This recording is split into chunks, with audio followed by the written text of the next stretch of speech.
Alabado sea el nombre del Señor. Amén. Le damos gracias a Dios el poder estar en esta tarde, en este lugar. Porque por encima de todo el propósito es glorificar a Dios en todo lo que hacemos. Amén. Siendo lo principal, darle la gloria al Señor. Gloria a Dios. Pues le doy las gracias a Dios por ver a muchos hermanos que han venido. Muchísimas gracias a Dios. Aleluya, por ver a la juventud porque quiere estudiar la palabra del Señor. Gloria a Dios. Porque a veces se puede hacer una pregunta y a veces no se puede, se tiene que contestar de una manera correcta. Y de ejemplo, ¿cuál es? Por ejemplo, ¿cuántos aman la palabra? Todo el mundo levanta la mano y dice amén. Pero ¿cuántos tienen relación con ella? ¿Cuántos la estudian? ¿Qué se llama la palabra en el culto para escucharla? ¿O se mantiene relación conforme la definición quiere dar a entender? Amar no es simplemente querer, amar es relacionarte. Entonces, cuando a la pregunta ¿cuánto amas la palabra? Es difícil de contestar. Porque amar no simplemente es querer un buen mensaje o escucharnos dichos bonitos. Amar es relacionarte con la palabra, estudiar la palabra, amar la palabra, respetar la palabra. Gloria a Dios. ¿Y qué es la palabra? Pues los dichos de Dios, el propósito de Dios para con nosotros. Quiera Dios que siga Dios despertando el corazón de la gente, de su pueblo, para que haga un verdadero avivamiento. Un avivamiento no es una recuenta o un culto donde viene mucha gente. Eso no es un avivamiento. Un avivamiento bíblico es cuando todo el mundo vuelve a la luz de la palabra. En la Escritura está escrito, cuando en la época de Josías todos volvieron de nuevo a la luz de la palabra. Eso es un avivamiento. Gloria a Dios, porque la Iglesia tiene un mandato, es vivir conforme a la voluntad del Señor. ¿Vale? Así que gracias a todos aquellos que han venido en esta tarde para seguir alcanzando información de la palabra del Señor. Que Dios os bendiga un montón. En esta tarde, como bien hablamos la semana pasada, en este trimestre anterior, aproximadamente entre 2 meses y medio o 3, hemos dado apología en contra de las doctrinas que no creíamos, ¿vale? Y la verdad que yo y los 3 profesores estamos muy contentos y orgullosos de vosotros por el esfuerzo que habéis llevado y de que esto os va a beneficiar en el trayecto de vuestra vida cristiana. El motivo, porque habéis aprendido conceptos, ¿vale? Y a desgranar expresiones bíblicas que eso va a servir para defensa. Cuando escuchéis algo negativo a la luz de la palabra, sabéis el motivo por el cual se puede desgranar, recibir o desechar. Gloria a Dios, es el filtro aquel que se pone en un vehículo para que cuando el gasoil impuro o con impurezas retenga ahí las malicias para que no entren en el motor y se dañe. Eso es el conocimiento, ¿vale? Evita de que todo aquello que no viene ni que alimenta el alma, gloria a Dios, se quede fuera, por causa del conocimiento que se ha adquirido para poder recibir esa gran verdad. Por eso, todos estos días, incluso en David, le hemos puesto por el Facebook, engrandecidos, por así decirlo, orgullosos de vosotros, de que la mayoría de todos, 9,70, 10, o sea, y era un examen que contenía 6 temas muy difíciles, 30 preguntas, ¿vale? Este tema que vamos a tocar en este mes y medio aproximadamente, ¿vale? Creo que en un mes va a desarrollarse. Es un tema de mayor importancia. Yo este tema lo veo uno de los mayores, del mayor importante, el mayor o el primero. El motivo, porque antes de acercarte a leer la palabra, tenemos que saber cómo se lee.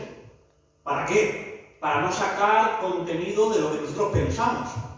Porque el motivo de leer la palabra sin seguir las pautas hermenéuticas, ahora veremos el resultado del error que puede conllevar. Entonces es muy importante. Incluso si en uno de los seminarios, si tú vas a un seminario, estos ya que están establecidos de los señores, verás que una de las primeras pautas que te enseñan es hermenéutica. La segunda relativa a esta es bibliología. O sea, son temas de mayor importancia. ¿Por qué? La hermenéutica es el arte de saber interpretar lo que la Biblia dice, no lo que yo pienso. La bibliología es el contenido para poder tener la certeza, la convicción y la realidad de lo que contiene la palabra. Gloria a Dios, que no contiene la palabra de Dios, sino que es la palabra de Dios. Entonces, son temas sumamente importantes. En este día, en este mes que queda, ¿vale? Vamos a intentar de hacerlo de una manera muy resumida, ¿vale? Yo voy a intentar, por todos los medios posibles, en 45 minutos, 40 acabar, ¿vale? Intentamos para que la gente, pues, entendemos que no hay mucho desarrollo en la escritura, intentamos, pues, no ser muy largo para que la gente, pues, de nuevo, para la semana que viene, pues, venga con el deseo de nuevo aprender. Gloria a Dios. Entonces vamos a empezar con hermenéutica, ¿vale? Vamos a ir lentamente, vamos a hacernos entender para que todo el mundo lo pueda captar. ¿Por qué? Porque a la hora también del examen la gente se quede con las ideas. Uno de los propósitos de que yo con los hermanos, cuando corregíamos el examen, veíamos que todos de una forma diferente explicaban el concepto de la doctrina. Y eso es lo que nos hacía bien. Cada uno a su forma, no con la forma cada uno igual, sino cada uno a su forma, pero explicaba la verdad del contenido de la doctrina. Y eso es lo que nos gustó mucho, que todo el mundo tenía las ideas claras en lo que no quiere decir y de la buena interpretación que se tenía que dar, ¿vale? Entonces esto es muy importante. A mí la hermenéutica me llevó a cambiar el punto de vista de la palabra del Señor.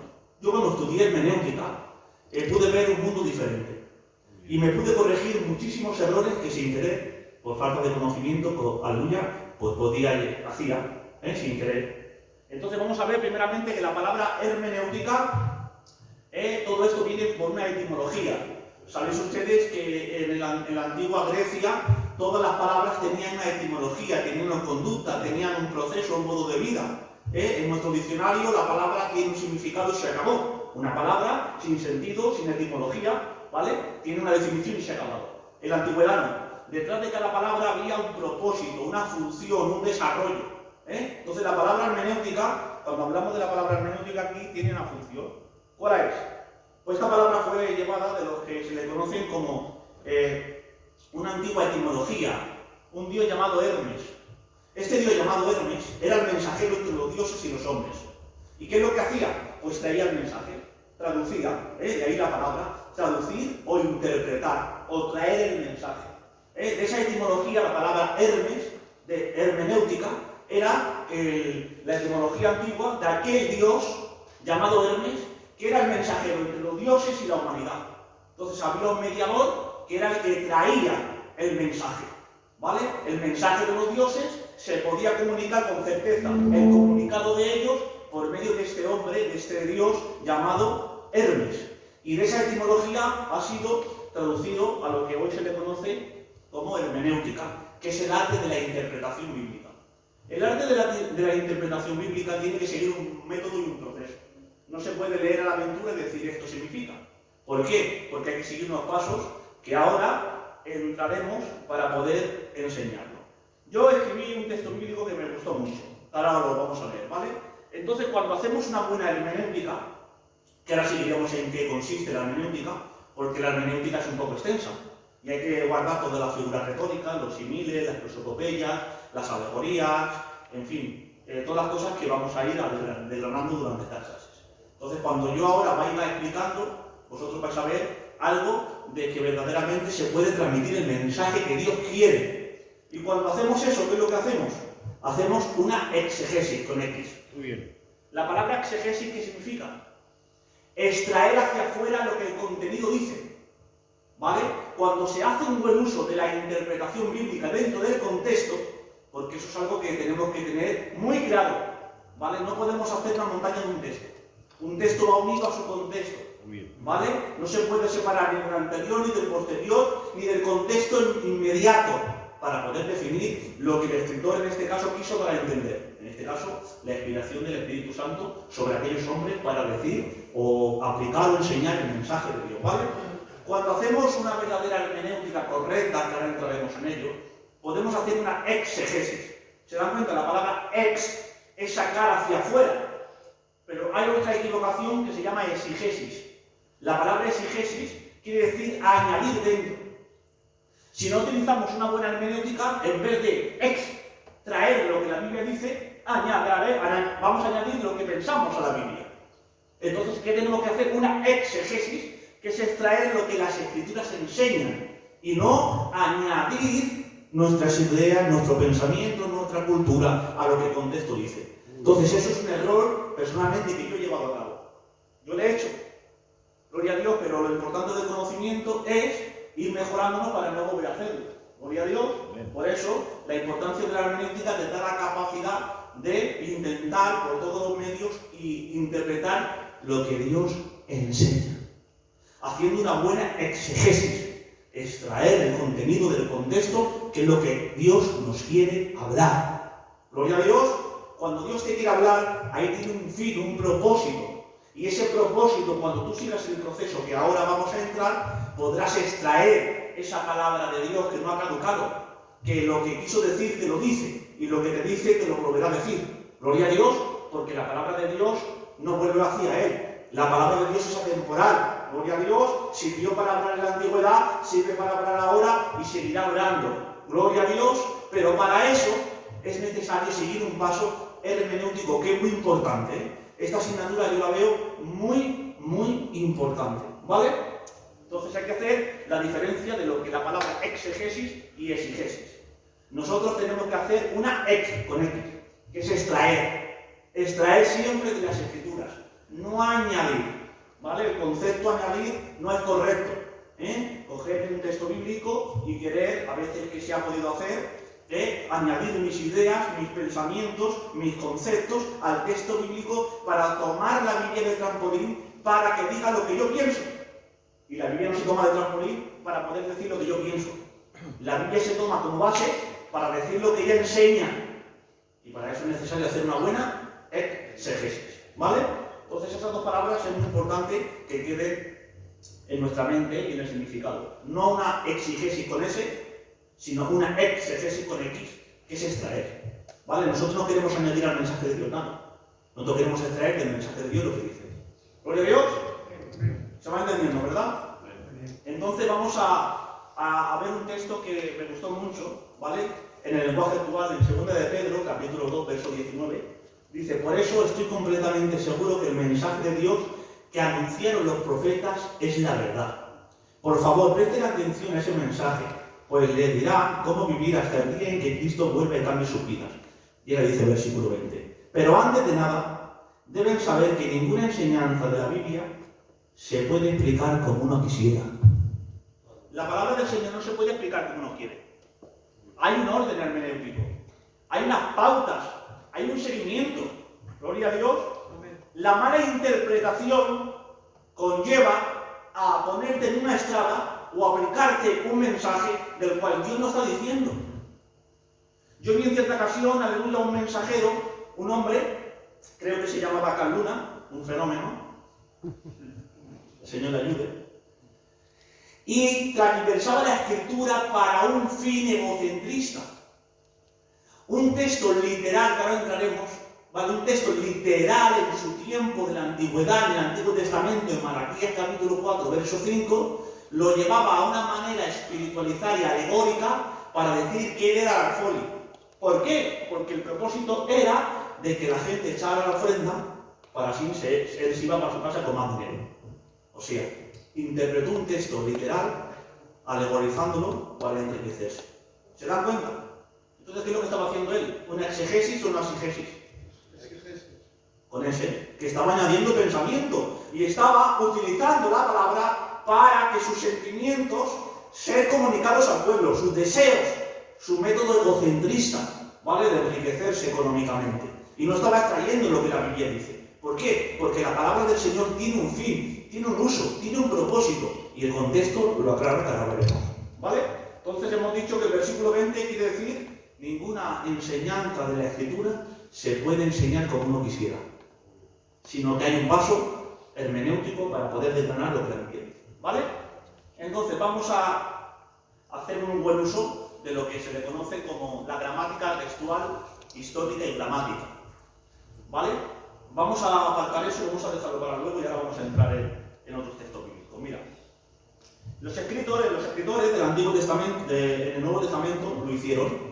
En Mateo capítulo 1, verso 23, dice: he aquí una virgen concebirá y dará a luz un hijo, y llamará su nombre Emmanuel. ¿Vale? Si lo dejamos ahí, nosotros no tendríamos la capacidad ni el conocimiento del significado de la palabra Emmanuel. Pero sin embargo, ahora el escritor, ¿qué es lo que hace? Que traducido quiere decir Dios con nosotros. Si utilizamos la etimología de esa palabra, traducir es hermenéutica. Entonces el escritor, para tener el conocimiento del significado del mensaje, ha hecho hermenéutica. Ha traducido el mensaje oculto, ¿vale? Lo ha traducido para que nosotros entendamos lo que quiere decir. Si lo deja ahí el escritor, el traducido quiere decir Emanuel. Y ahora decimos nosotros, ¿pero qué quiere decir Emanuel? Pero sin embargo, el escritor dice que traducido quiere decir Dios con nosotros. Entonces, el término más adecuado para utilizar hermenéutica es traducir o interpretar, ¿vale? Siguiendo los pasos hermenéuticos, vamos a interpretar o traducir lo que las Escrituras enseñan, ¿vale? Seguimos. Marcos capítulo 5, verso 41. Y tomando la mano de la niña le dijo, Talita cumi. Si lo dejáramos ahí, volvemos a lo mismo. Pero ahí traduce, dice que traducido quiere decir, niña, así te digo, levanta. ¿Se dan cuenta? Como la facultad del escritor nos ha traducido para que el mensaje de lo que se estaba entendiendo, diciendo y enseñando llegara al que, en este caso nosotros que lo estamos oyendo. Pero si no hay una intervención de la traducción, no podríamos entender el significado de lo que es. Entonces le daríamos alas a nuestra imaginación, ¿vale? Si ahora mismo no utilizamos ahí la palabra hermenéutica, en este caso que ya está traducida, ¿qué diríamos? Pues cada uno diría, pues Talita cumi quiere decir el otro Talita cumi, y diríamos todo en lo que verdaderamente se entiende, ¿vale? Pero ahí el escritor, para que el conocimiento de lo que se estaba viviendo, enseñando y diciendo llegara al oído del que estaba escuchando, dice que traducido quiere decir, ahora, a ti niña te digo, levántate. Entonces los escritores, para que el conocimiento de lo que se estaba diciendo pudiera llegar al oído de aquellos oidores que escuchaban el mensaje, lo traducían, ¿vale? Marcos 15, 34. A la hora novena Jesús clamó a gran voz diciendo, Eloi, Eloi, lama sabactani. Si lo dejamos ahí, ¿qué decimos? ¿Qué significa? No tenemos conocimiento de ello. Pero ahora dice que traducido quiere decir, Dios mío, ¿por qué me has desamparado? ¿Se dan cuenta la importancia de traducir el mensaje o de utilizar hermenéutica para poder desgranar el mensaje de lo que se está diciendo? Si ahí borramos la palabra traducir, ¿qué diríamos? No podemos interpretarlo, porque no tenemos el conocimiento de traducir. Pero aquellos hombres llevaron la capacidad de traducir para que nosotros tuviéramos el significado. Entonces, si tú te almacenas el conocimiento de la palabra hermenéutica, podrás dar el significado del propósito, del fin y del deseo de Dios para todos aquellos que te oigan, y no solamente para aquellos que te oigan, sino para tu vida cristiana. Conocer el contenido de lo que la Biblia te demanda, de lo que Dios te dice, y un sentido verdadero, literal, gramatical y textual, ¿vale? Para que te pueda enseñar cómo debes vivir. Gloria a Dios, ¿se va entendiendo? Entonces vamos a ver ahora de qué método hay que seguir, ¿vale? Vamos a ir poniendo ejemplos para que se pueda entender, ¿vale? Vamos a ver que hay 7 ejemplos que yo he puesto, que el método a seguir es el siguiente, ¿vale? Primero, ¿qué? La pregunta que te tienes que hacer es ¿qué? ¿Y qué quiere decir qué? ¿Qué es lo que enseña? ¿Qué contenido? ¿Qué esencia está diciendo? ¿Vale? Tú, a la hora de leer un texto, en este caso un libro, tú te tienes que preguntar ¿qué? Y bajo esa pregunta se va a formular una respuesta. Conocer el contenido que dice. Primera pregunta. Segunda, ¿quién lo dice? Es importante conocer a quién lo dice, ¿vale? ¿Por qué? Porque si conocemos quién lo dice, sabremos el propósito por el cual lo dice. Ejemplo rápido. No es lo mismo que escriba Pedro la carta, que su ministerio era el ministerio de la circuncisión, que lo escriba el apóstol San Pablo, que escribía a aquellos de la incircuncisión. ¿Por qué? Porque la enseñanza, aleluya, era diferente. Unos iban dedicados al ministerio de la circuncisión y otros al ministerio de la incircuncisión. Entonces eso es muy importante, conocer al personaje que lo escribe, ¿vale? Conocer un poco su vida. Es necesario para uno de los métodos para seguir desarrollando lo que significa lo que dice. Hemos dicho que lo primero es decir ¿qué? Lo segundo, ¿quién? Lo tercero, ¿a quién se lo dice? Es importante, primero, conocer el contenido de lo que está enseñando. Segundo, ¿vale? ¿Quién lo dice? Pero ahora, ¿quién se lo dice? Entonces nosotros, formulándonos esas preguntas, vamos cada momento que contestemos esas preguntas que nos estamos realizando, vamos a entender más la conversación, vamos a entender más el propósito del libro. Y ahora vamos a poner ejemplos para que ustedes vean, ¿vale? Cuarto punto. ¿Dónde? También muy importante. Porque aquí entra algo conocido como histórico. Dentro de la historia, por ejemplo, hay acontecimientos que si yo sé el momento donde se escriben, contemporáneo a aquel contorno, hay historias, y hay momentos, y hay cultura que solamente en aquella época se vivió. Entonces, si en aquella época se vivió un concepto cultural, si yo no conozco ese concepto cultural, no entenderé lo que envuelve. ¿Vale? Por ejemplo, como la iglesia de Corintio. Si yo estudio la iglesia de Corintio y no conozco el trasfondo cultural que envuelve la cultura de Corintio, muchos de los textos de Corintio no los entenderé. Pero si yo no voy al acontecimiento histórico de la isla llamada Corinto, una isla llena de pecado, donde era un lugar transitorio para los mercaderes que andaban en el barco, pues si estudio un poco la isla de Corintio, entenderé muchísimas cosas de lo que la epístola de Corintio nos enseña. Entonces, cuarto punto, ¿cuál era? ¿Dónde? ¿Vale? El quinto, conocer la época y el momento que se está diciendo. El sexto, conocer la causa por la que se está diciendo. ¿Por qué? Por ejemplo, si estudiamos un poco la carta de Corintios, hubo un propósito, ¿no? Que el escritor nos dice. He sido informado acerca de lo que Cloé. Hubo un propósito. En que el apóstol San Pablo luego, a causa de toda la información, fue, aleluya, corrigiendo lo deficiente de la iglesia de Corintio, pero hubo un propósito primordial. ¿Cuál fue? Hubo división en medio del pueblo y que la información llegó al apóstol San Pablo por los hermanos de Cloé. ¿Veis? Toda esa información, ¿vale? La resumimos a la hora de estudiar y ya vemos las cosas de otra manera que ahora entraremos, ¿vale? ¿Para qué? Conocer el resultado y el propósito del escrito, ¿vale? ¿Qué resultado trajo el apóstol San Pablo? Pues, por ejemplo, la iglesia de Corintio, que la tomaremos como plataforma para poder explicar esto. ¿Qué hizo la iglesia de Corintio y el apóstol San Pablo? Pues trajo corrección, ordenó el mal uso de las lenguas, habló de la preeminencia del amor, juzgó el caso de un hombre que estaba en adulterio, trajo orden por medio de las escrituras. Gloria a Dios. Y el propósito fue uno que fue por causa de la división, pero a causa de un propósito empezó a corregir lo deficiente para ir trayendo mucho orden a una iglesia que en 1 Corintios, capítulo 6, verso 9, habla de lo que había en esa iglesia.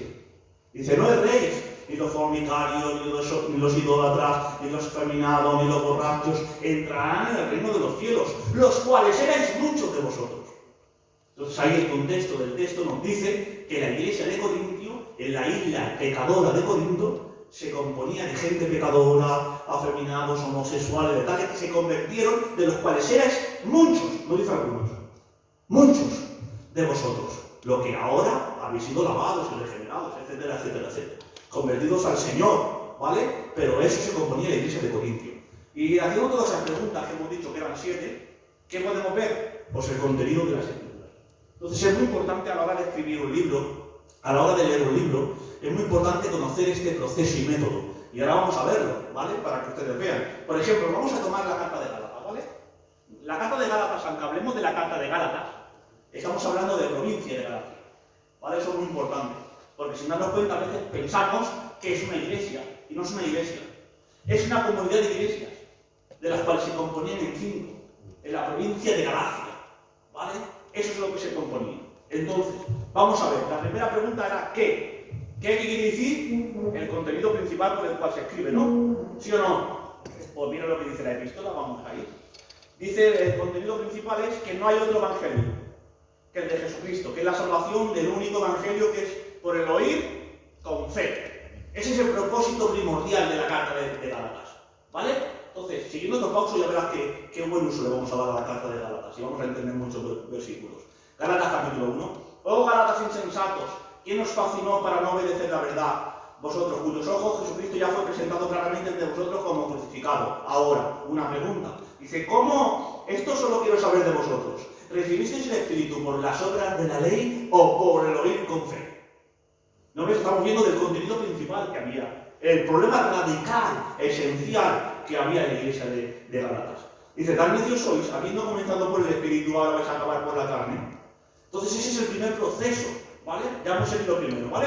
Estamos haciendo un buen uso de la carta de Gálatas. Ya verás como ahora, siguiendo estos pasos hermenéuticos, vamos a desgranar y no vamos a sacar ningún mensaje de lo cual no se dice, sino vamos a intentar desgranar el mensaje de lo cual Dios quiso y quiere. ¿Amén? Hemos dicho el propósito. ¿Cuál es el propósito primero? Enseñar que el hombre es justificado por la fe. Que el legalismo no te puede justificar. ¿vale? Que las mejores obras del hombre son un trapo de inmundicia, ¿vale? Que el justo vive por la fe y por fe, ¿vale? ¿A quién se lo dice? La Biblia lo dice. Pablo apóstol, no de hombre ni por hombre, sino por Jesucristo, por Dios el Padre, que lo resucitó entre los muertos. ¿Se das cuenta? ¿Quién lo dice? El apóstol San Pablo, la misma carta lo dice, ¿vale? Porque si leemos la carta ella misma, se contesta. Porque quiero recordaros que la Biblia se interpreta con la misma Biblia. No hace falta ir a otro sitio, ¿vale? ¿Dónde? Por ejemplo, hemos dicho, todos los hermanos que están conmigo, dice, lo pueden leer, a las iglesias de Galacia, no iglesia, ¿vale? A las iglesias de Galacia. El apóstol San Pablo escribe a las iglesias de Galacia. ¿Qué es lo que había pasado? Que en su segundo viaje misionero, el apóstol San Pablo estaba predicando el mensaje por medio de la fe. Pero han llegado los judíos cristianos perturbando la fe verdadera del oír con fe. Y querían envejecer lo que se le conocía como el legalismo de las obras, aleluya, de la ley, con la justificación por fe. Y querían hacer un evangelio mixto entre el judaísmo y el cristianismo.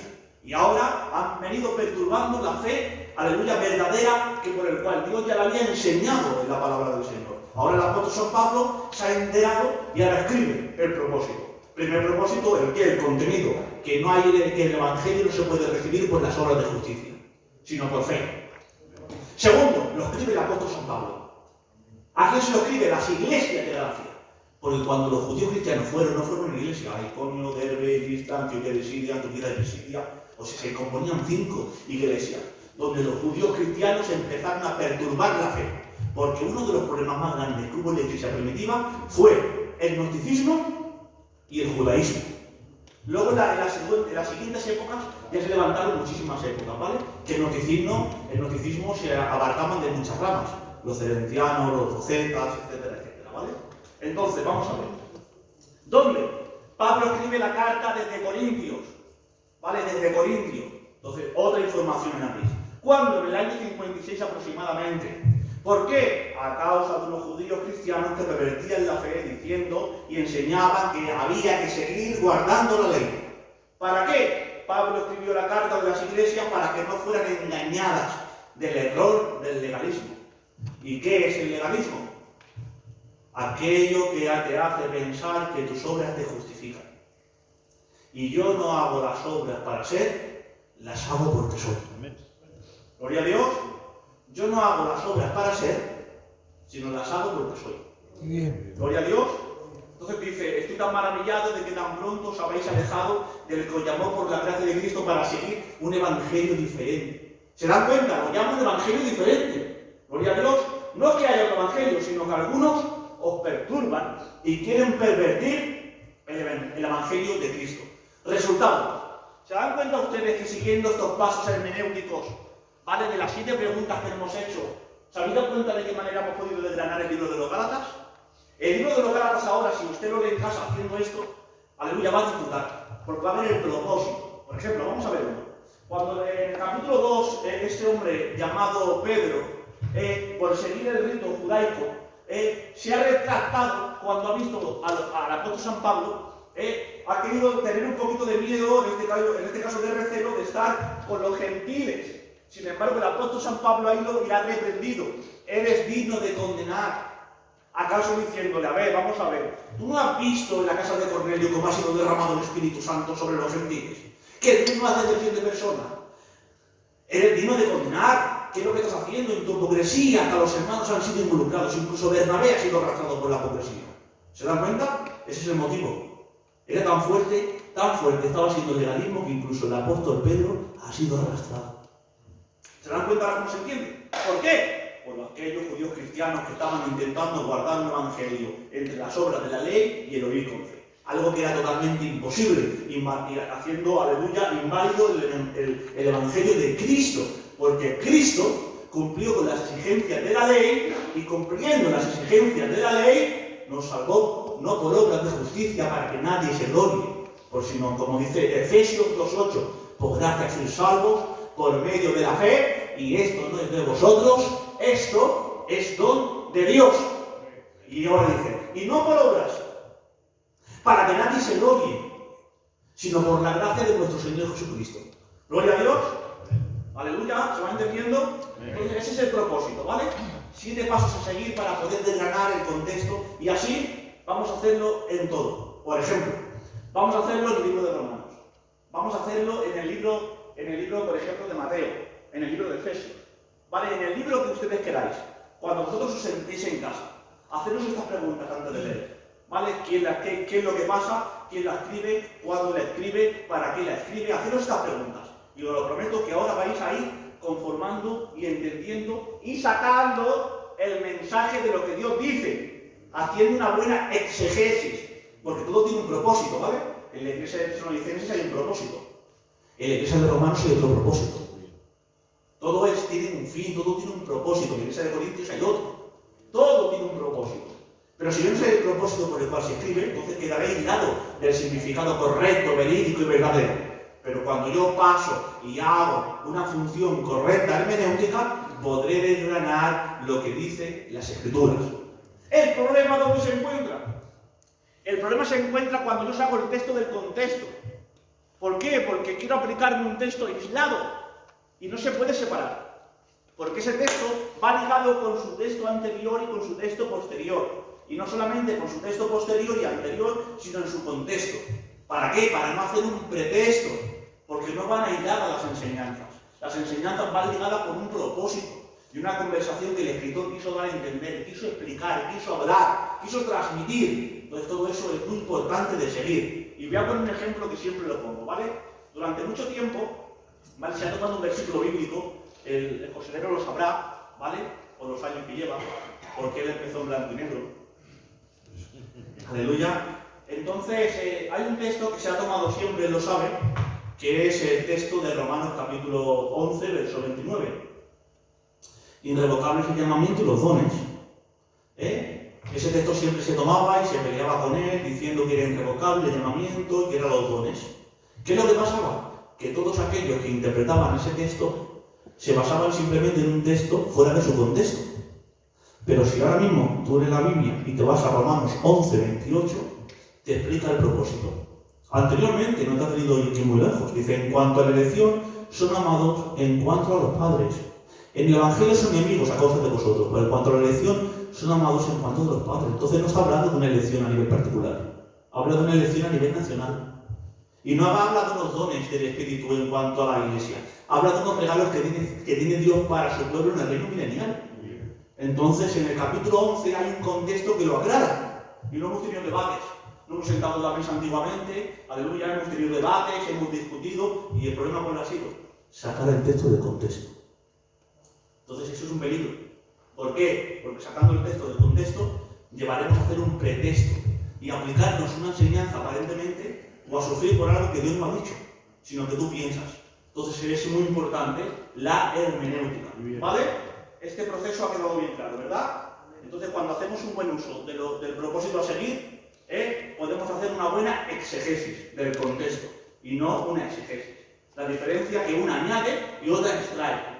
¿Vale? Podríamos tomar pues, un montón de ejemplos bíblicos, pero creo que ha quedado bien claro, ¿verdad? Si se ha entendido, si no lo han entendido, pongo otro ejemplo. Pero yo creo que se ha entendido, ¿verdad?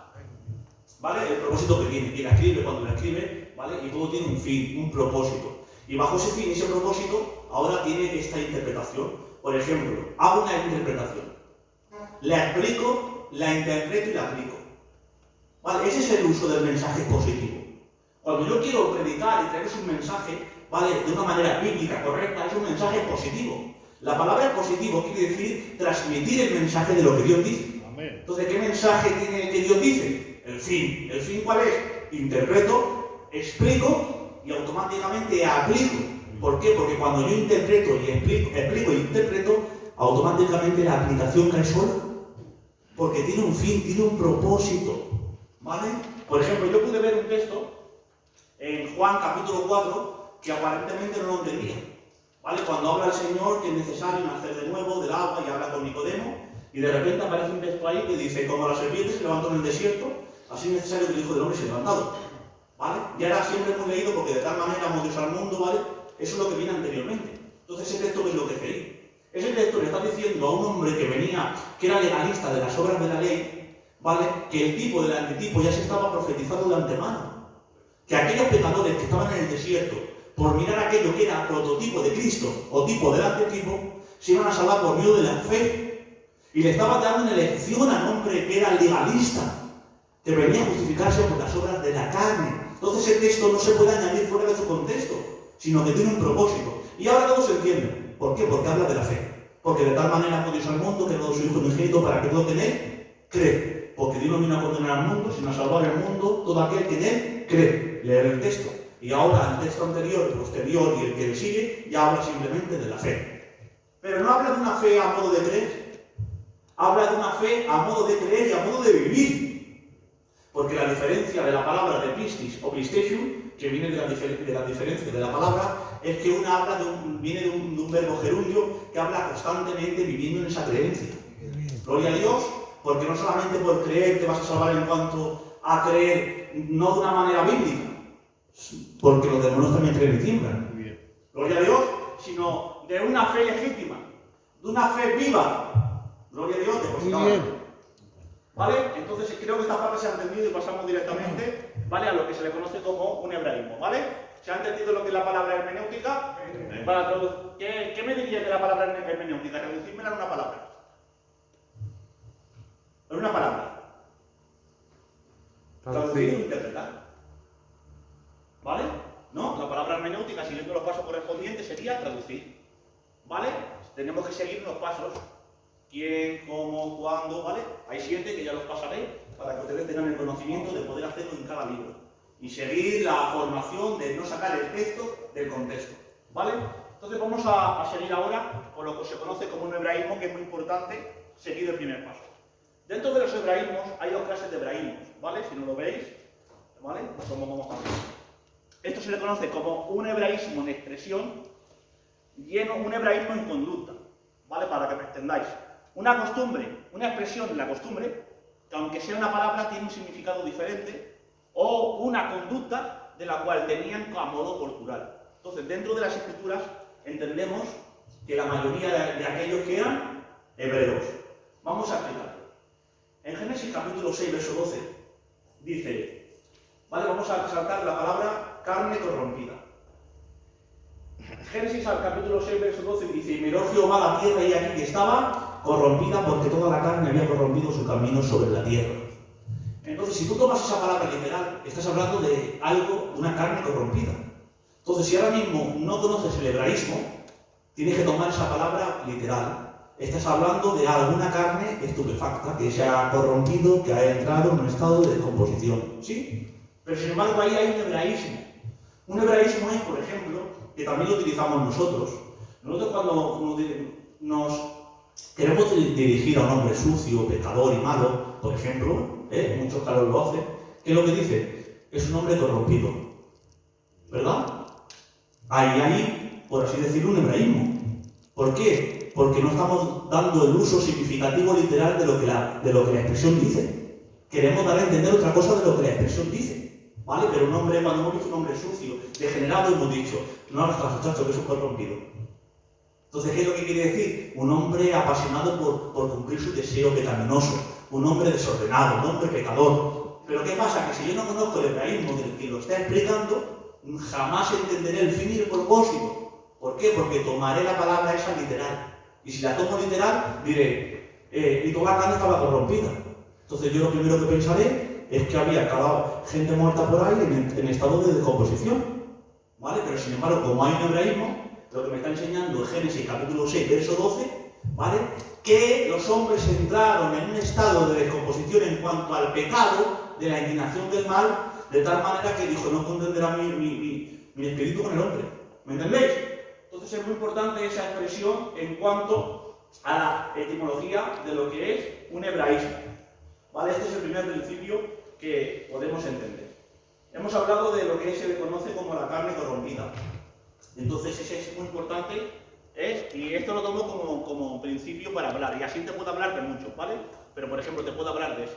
Entonces cuando hay una expresión que no te cuadre dentro del contexto, tú tienes que irte, por ejemplo, hay un libro de usos y costumbres, ¿vale? Que te hablan de las expresiones que tienen. Vamos a ver de otra que ha habido mucha equivocación. La palabra aborrecer. La palabra aborrecer, dice en Lucas capítulo 14, verso 26, si alguno viene a mí y no aborrece a su padre, madre, hijos e hijas, Dice, hermanos, hermanas, aún también su propia vida no puede ser mi discípulo. Entonces, vamos a ver. ¿Cómo es que Dios te dice que aborrezcas? Si tú vamos directamente al diccionario de la RAE, la palabra aborrecer es desechar, es asquear, es apartar. Entonces, a ver, esto no cuadra. ¿Vale? Si la palabra se contradice. Si uno de los mandamientos dice el Señor que amarás a tu padre y a tu madre y los honrarás, ¿qué es lo que ha pasado? Creo que era el cuarto mandamiento. ¿Vale? Entonces, ¿qué es lo que? ¿Dios se contradice? No. Dentro de la etimología, dentro de la cultura hebrea, la palabra aborrecer es una expresión hebrea que quiere decir amar menos o ponerlo en segundo lugar. ¿Vale? ¿Por qué? Porque luego el texto lo dice. En Mateo capítulo 10, mira cómo la aclara. Dice, a ver dónde está. Dice, por ejemplo, Lucas dice, 14:26. No aborrece a su padre y a su madre, hijos y a sus hermanos, aún también su propia vida no puede ser mi discípulo. Entonces, lo que se está refiriendo en este texto es a tenerlo en segundo lugar. Amar a tu Dios con toda tu mente, con toda tu fuerza, con todo tu corazón y a tu prójimo como a ti mismo. Pero siendo Dios el primero en tu corazón y tu prójimo el segundo. ¿Se dan cuenta? ¿Vale? Entonces no se está tratando de aborrecer. ¿Por qué? Porque la palabra aborrecer ha traído una equivocación bastante grande. ¿Vale? Yo en cierta ocasión, un tío mío empezó a venir al culto y empezó a leer un libro. ¿Vale? Y empezó a decir, no he entendido. Y eso lo tiró para atrás. Dice, no entiendo. ¿Qué dice el Señor? Que aborrezca a padre, a madre, a hijos. Y esa expresión lo tiró para atrás de una manera, pues, que ya no hizo ni caso del Evangelio. Porque él se pensaba, ¿vale? Porque también hay incluso una secta que ha tomado esa palabra literal, ¿vale? Que ha aborrecido a su familia y se han aislado fuera. Entonces es un peligro no utilizar un buen uso hermenéutico para poder traducir esa palabra. O ejemplo, cuando dice la expresión en Romanos capítulo 9, verso 13, que también se ha malinterpretado mucho, dice, como está escrito, a Jacob amé y a Esaú aborrecí. La gente lo ha tomado en plan de salvación, que a uno lo ha amado y a otro lo ha desechado para que se pierda. Sin embargo, el sentido de la expresión no quiere decir eso, sino que lo amó, lo puso en segundo lugar a fin de un propósito, de que por medio de Jacob viniera la dinastía de Judá, para que por medio de él se pudieran salvar. Entonces no dice que lo desechó en cuanto a condenación, sino que lo amó más en cuanto a propósito, y para que por medio de Jacob se cumpliera lo que Dios le había dicho a sus padres. ¿Se dan cuenta? Entonces es muy importante conocer dentro de la palabra la expresión del hebraísmo. Como no conozcamos la expresión del hebraísmo, llevaremos a muchos errores, porque habrá palabras que no entendamos. Entonces, cuando tú te encuentres con un texto como este, la palabra aborrecer, ¿qué pasa? Entonces se contradice. Si en otros textos dice el Señor, aleluya, que tenemos que amar, entonces, ¿cómo es que aquí me dice que tenemos que aborrecer? Entonces, eso me tengo que parar, ¿vale? Y buscar. Hoy en día, gracias a Dios, hay mucha información a mano, ¿vale? Entonces, cualquiera que quiera dar formación para poder desgranar el significado de las escrituras, simplemente pues tiene que tener un poco de dedicación para ello, ¿vale? Entonces, hemos dicho que la expresión, ¿vale? Hemos dicho que dos expresiones. La palabra corrompida, que significa deseo, ¿vale? Continuo, un hombre inclinado hacia el mal. Hemos dicho la palabra aborrecer, que significa poner en el segundo lugar, ¿vale? Y ahora, por ejemplo, otra expresión que había en la antigüedad, que fue utilizada por Cristo, los hijos del trueno. ¿Os acordáis? ¿Vale? Entonces, ¿qué es lo que quiere decir el hijo del trueno? Hombres impetuosos. Esa expresión hebrea se estaba utilizando a gente, por ejemplo, impetuosos, agresivos, ¿vale? Entonces, ¿eso qué pasa? Que si se tomaba, más en la antigüedad, si se tomaba de una manera un poco literal, se podía hablar que eran hijos de Zeus, o de las antiguas mitologías griegas. Pero, sin embargo, dentro de ese conocimiento de lo que es un hebraísmo en su expresión, estaba diciendo hombres impetuosos, hombres de genio. ¿Por qué? Porque no lo escucharon, dijo, Señor, que llueva fuego y los consuma. Entonces el Señor los llamó hijos del trueno, hombres impetuosos, ¿vale? Utilizando ese hebraísmo para dar a conocer esa enseñanza, ¿vale? Hemos hablado de tres expresiones del hebraísmo. Ahora vamos a hablar de las conductas. Cuando hablamos de lavar los pies en Juan capítulo 13, entonces, ¿de qué manera lo estoy explicando? Para que estoy tomando tres ejemplos que hay, imaginaros los que hay, pero yo he tomado tres ejemplos para que sean de trampolín, para hacerlos así en todas las escrituras. Entonces, cuando yo lea la Biblia, ¿vale? Que ahora daremos un breve resumen cuando acabemos. ¿vale? Que no voy a tardar mucho. En Juan capítulo 13, ¿vale? Podemos ver que Jesús lava los pies a sus discípulos. Entonces es una antigüedad en el Antiguo Oriente. ¿De qué? De servicio, de hospedar, de servicio. Entonces, ¿qué es lo que me está enseñando ese servicio? Aquellos hombres que andaban por aquellos desiertos donde se llenaban todos los pies de polvo, donde les dolían los pies, y venían a una casa, se sentaban y les lavaban los pies y los enjuagaban con agua. ¿Qué quiere decir eso? Eso quiere decir, tiene un propósito primordial: servicio y humildad. Entonces, si no conoces la etimología, en este caso la costumbre, entonces no entiendes el propósito. De tal manera que hay denominaciones que automáticamente la han tomado literal y lavan los pies en la puerta. Imagínate la que se manda allí.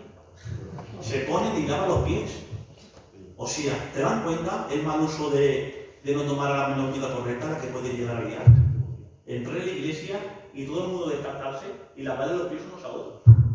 Por no entender un buen uso de hermenéutica y de la interpretación del texto.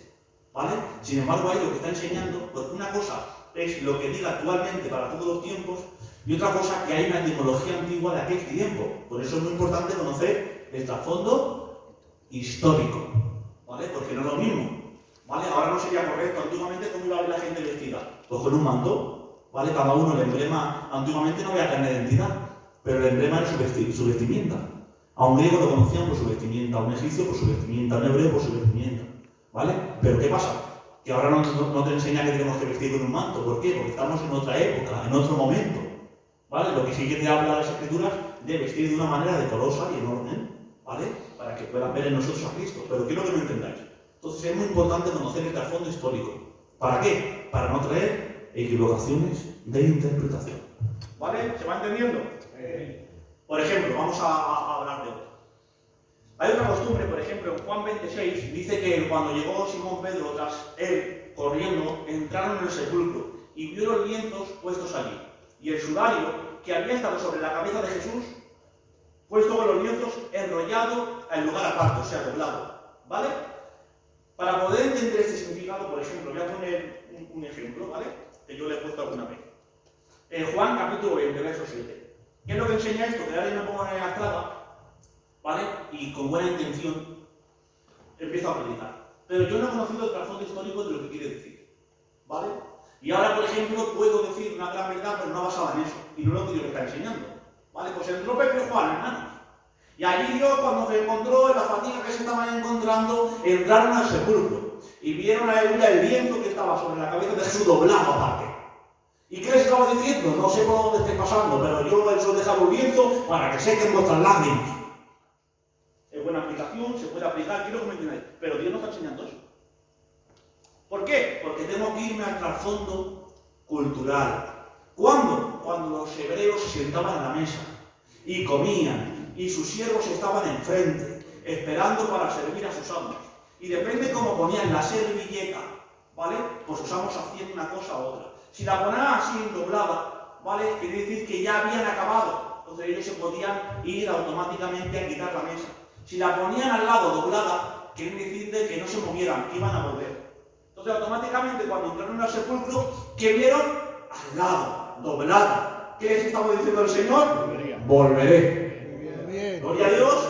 Entonces se dan cuenta. Entonces ahora yo mismo, bajo esa conducta hebrea, pues puedo predicar de una manera correcta.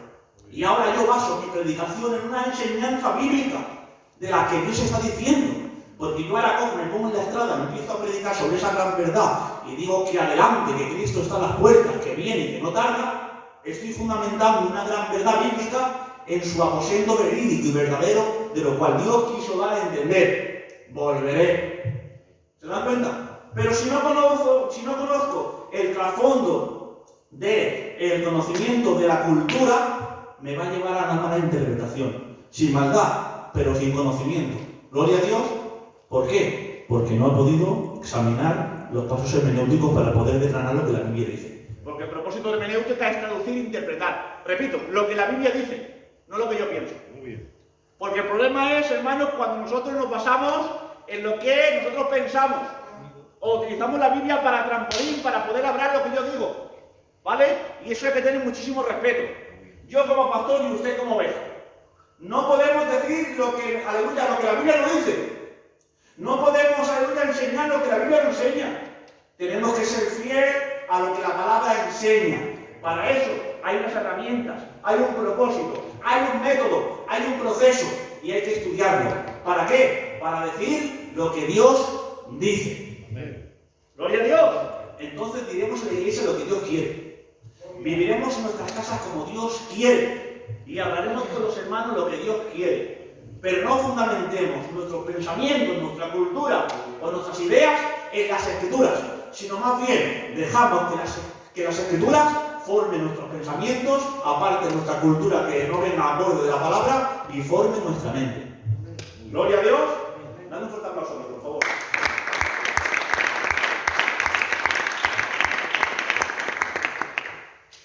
¿Cuánto llevo?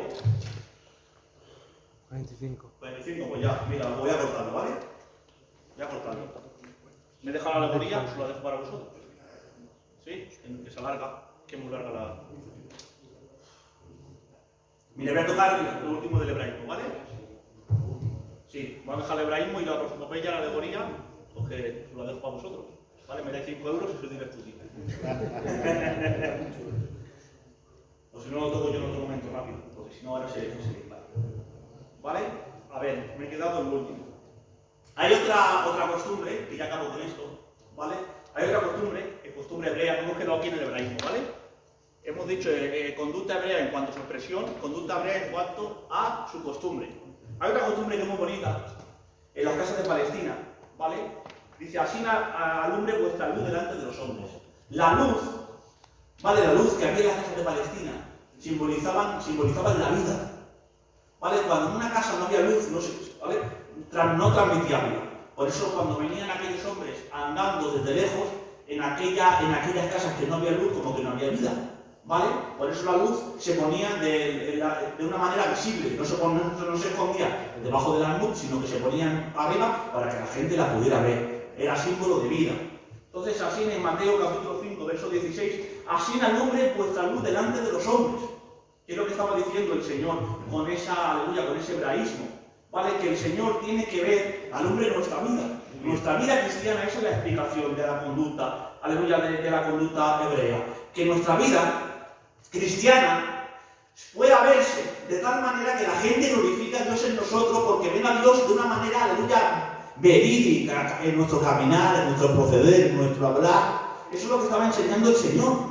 ¿Qué es lo que pasa? Que si yo no tomo ese término de una manera hebrea, puedo llevar a la confusión, ¿vale? ¿Por qué? Porque incluso han llegado, por ejemplo, yo estuve, y hay una equivocación que la toman así de esta manera, algunos hermanos, ¿vale? Toman que en el culto no se puede apagar la luz, ¿vale? Porque no, porque dicen luz. Entonces digo, ya ver, vamos a ver.